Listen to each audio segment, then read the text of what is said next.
Hey, what is going on guys, and welcome back to another Lost Ark video. In today's video, I'm going to be giving you guys a guide on ARK Passive Breaker. This is my main class. I've played a lot of both BK and Asura, so I just wanted to give you guys a path forward if you just picked up Breaker or if you aren't sure what the optimal stuff is to run inside of Tier 4. Now this video does assume the following, and that it's that you know the basics of the class. This is not an introductory video to the class. You should know how it works, what the skills do, and things like that. I'm going to be going over the finer detailed things. So basically you should at least know what the class does and how it works in Tier 3. If you don't know, I already have a Tier 3 guide, so I'll put a link to that at the top right hand side of the screen. You can go and watch that and then come back to this once you get to Tier 4. This video also assumes that you're combat level 70, although for some of the evolution breakpoints you don't have to be, and this also assumes that you have all of the enlightenment points that are currently available from collectibles, which is 11. Since this is ARK Passive, this basically assumes that you're item level 1660 and you're coming into this with full relic accessories at the minimum, and I will show you how to upgrade, like what to choose as you upgrade and replace relics with ancients. So first, let's start off with Asura, which is a really straightforward, to be honest. There's not a lot of nuance going into Tier 4, although you should only swap to ARK Passive on Asura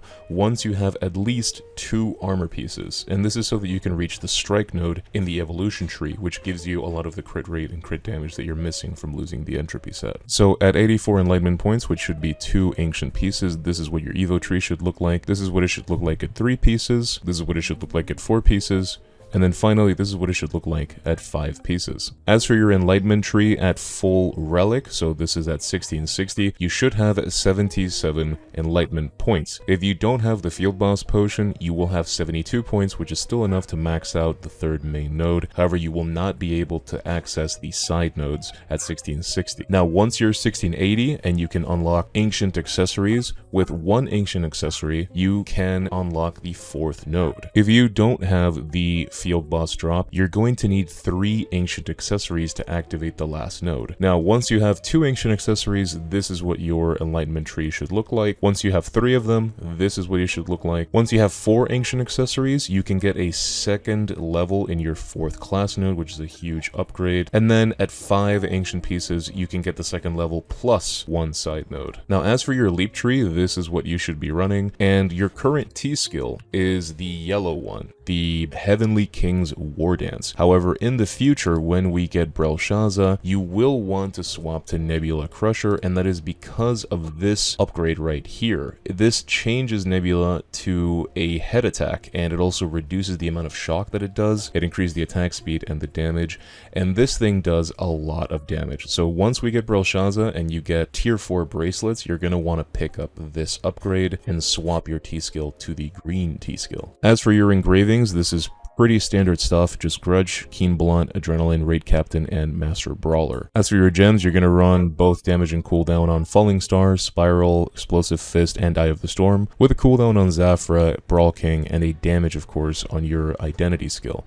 If you're wondering about what gems you should keep in Tier 3, if you have a Tier 3 level 10, you should just keep the Asura basic attack gem. Everything else you can convert it to Tier 4, it will just be a straight up upgrade to your DPS. Now let's move on to Brawl King, aka BK, aka Burger King. With Burger King, since it's a hallucination class, you can actually swap to it with only 1 piece. However, 2 pieces is highly recommended because you will have a lot less crit rate. So at 1 piece, it should look like this. At 2 pieces, your Evo tree should look like this. At 3 pieces, you should look like this. At 4 pieces, like this. And finally, at full ancient, it should look like this. Now, this is the weird part. If you have the field boss, that means you can activate the side at 1660. However, if you replace 1 accessory with an ancient one, you will have exactly 80 points, which will unlock the 4th node, but you will not have any points to put into the side node. So you will go from going to the new rotation back to the old Tier 3 rotation. There honestly aren't a lot of changes, but it is something that you do have to account for, because when you use your Z, you will come out of it with 0 energy, and that means that you have to cast an extra 2 skills to be able to fill up your shock meter before going into your DPS cycle, because you will not have full shock when you activate Z. Now, at 2 ancient accessories, you don't have to worry about that because you will have access to the side node as well as the 4th node, and that is the brand new Spankin' rotation. At 3 pieces, your skill tree should look like this. At 4 pieces, it should look like this, and at 5 pieces, it should look like this. Now, I think that when it comes to tier 4 or ARK passive breaker, the thing that people are the most confused about is the rotation. And the rotation isn't 100% strict, but there are a couple of rules of thumb that you need to know. You need to be aware of how much shock your skills generate and how much meter they generate. So these are what I call the building blocks.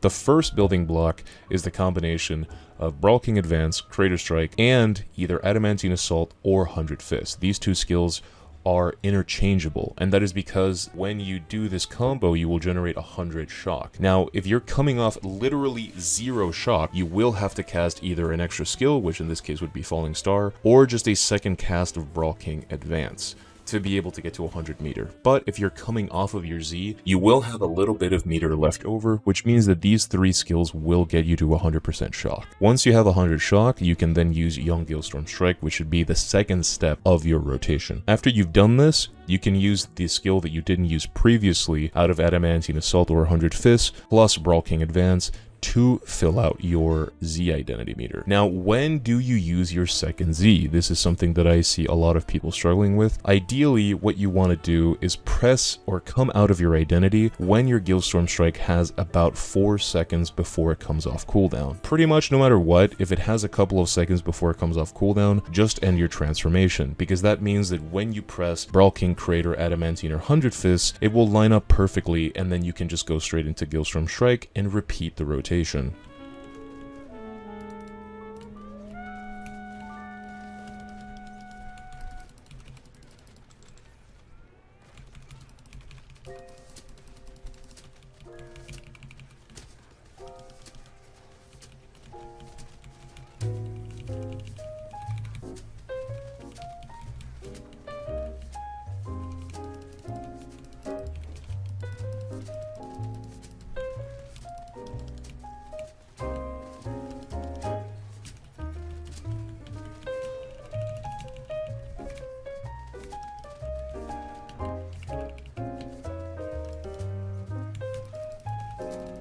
Well.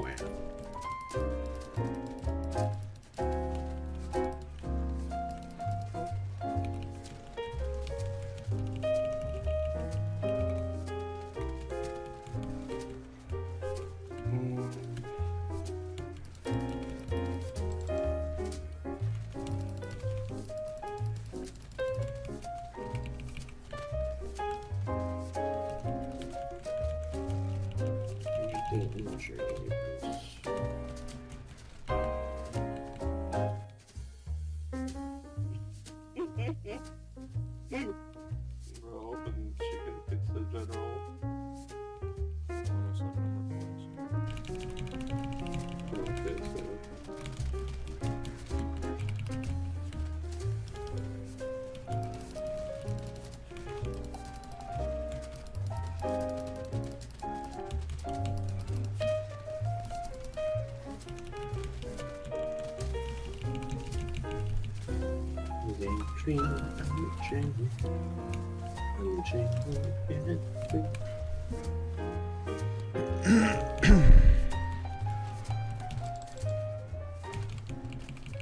This is also the reason why in tier 4 you actually don't run a cooldown gem on Falling Star, you run it on Young Gilstorm Strike, because this will be the crux to you getting back into your identity. Before, it used to be like, I need to dump all of my DPS skills while I'm in my Z. Now your goal is to use your Z as much as humanly possible. Something that I want to throw in here because of this, there will be some times where you have enough meter, but you don't have any of your DPS skills off cooldown. At this time, you can actually just tap your identity, the Falling Blossom identity, or the Violent Waves, depending on the situation. Why? The reason is because the damage that they deal is not based on their charge level, it's based on the shock level, the amount of shock that you have. So if you have 100% meter and you have no cooldowns, you can just pop into your Z, tap Falling Blossoms, it's going to do full damage. You don't have to hold it every single time you cast it. You only have to hold it to fill up the remaining shock if you don't have max. Now for your leap tree, it's going to look like this. However, once we get Belshazzar bracelets, you're going to want to use this upgrade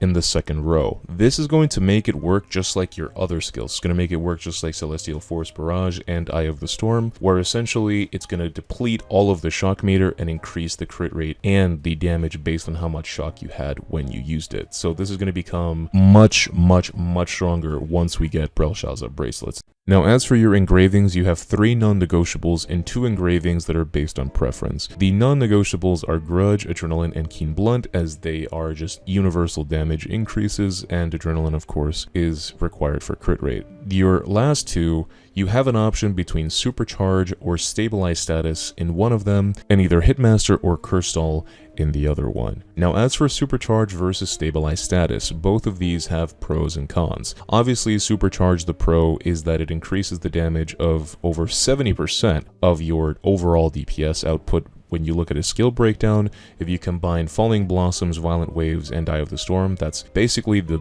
biggest bulk of your damage. Also, the charge speed can be a determining factor whether or not the skill lands. However, the con to this is very obvious. This does not buff the damage of any of your other skills. It doesn't buff the damage of Celestial or your T skill or your regular Awakening, and all 3 of these actually hit for quite a bit. Even Falling Star, if it lands as a head attack with Cursed Doll, can easily deal 180 mil, which is a pretty decent little chunk of damage. This also does not improve the damage, of course, of your Bleed Rune. On the other hand, you have Stabilize status, which just increases your overall damage from everything across the board. Increase the damage of your Awakening, your T-Skill, Celestial, Falling Star, and of course your biggest hitters, which is your Identity and Eye of the Storm. But the caveat is that you will have a much slower charge rate on your charge skills, and you also need to be healthy. So if you ever get into a position where you don't have any pots, or you don't want a pot, or you're waiting for your support to heal, whatever the case may be, you will be doing significantly less damage. So those are the pros and cons. If you ask me which one is easier to play and more consistent, obviously it's Supercharge.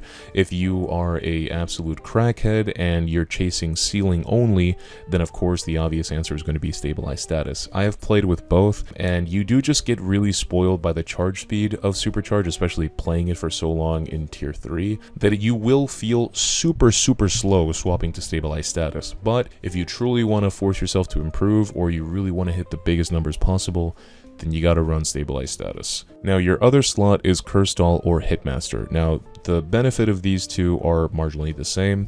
Hitmaster improves the damage of basically everything except your Awakening. It also gives you the advantage of running the Hitmaster tripods on Falling Star as well as Eye of the Storm, which gives you much more flexibility, especially with certain bosses that love to twerk around, or maybe just getting your damage off in a tight spot before a boss phases.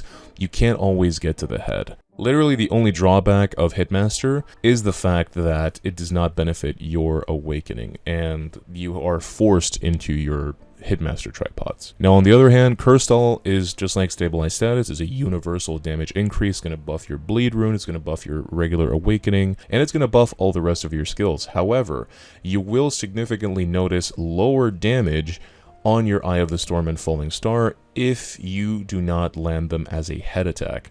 The main benefit of running Curse Doll is that it allows you to maintain the head attack modifier on Eye of the Storm, which allows you to do 20% more damage on the skill. So Eye of the Storm, head attack, hits really hard.